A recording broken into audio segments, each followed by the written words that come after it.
In the pages of maritime history, you'll often find tales filled with adventure, innovation, and occasionally, tragedy. One such story is that of the Prinzessin Victoria Luise, a German passenger ship recognized as the world's first purpose-built cruise ship.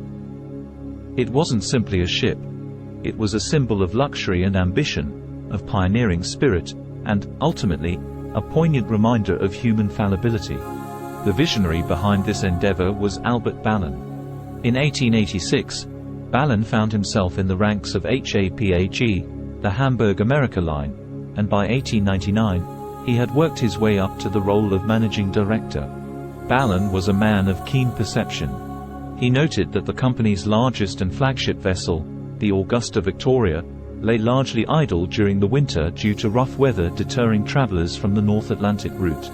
Defying the skepticism of his peers at HAPAG and rival steamship companies, Ballon orchestrated a 58-day pleasure voyage from Cuxhaven, Germany to the Mediterranean and Orient aboard the Augusta Victoria.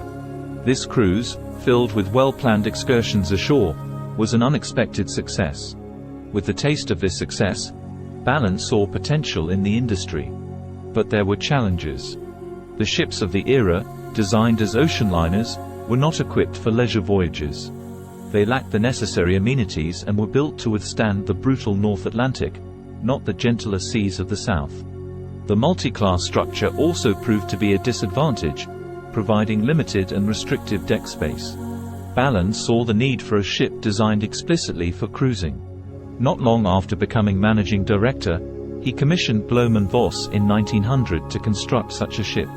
This vessel was to be named Prinzessin Victoria Luise, after the daughter of Kaiser Wilhelm II, echoing the opulence and grandeur of the royal family.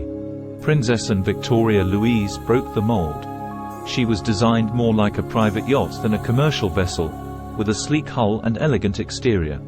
Her distinctive clipper bow ended in a figurehead of the German princess herself, and her all-white body was adorned with two tall, slim funnels.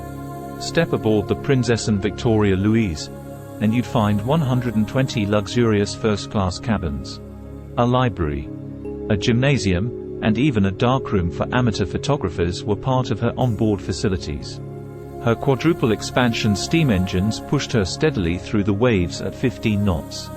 Despite the Emperor's slight dissatisfaction that it was longer than the royal yacht Hohenzollern, the ship was a marvel of luxury and design. After her maiden voyage from Hamburg to New York in January 1901, she was predominantly used for cruising, given her limited cargo or mail capacity.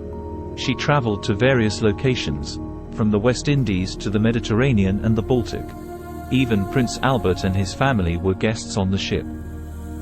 Her voyages were mostly smooth until that fateful night on the 16th of December 1906. While attempting to enter the harbor of Kingston, a crucial navigation error occurred.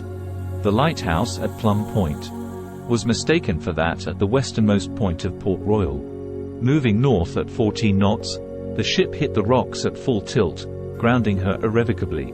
The engines were put full astern in a desperate attempt to dislodge her, but all efforts were in vain. Though all the passengers were safely evacuated the following morning, the ship's captain, Brunswick, was overwhelmed by the disaster.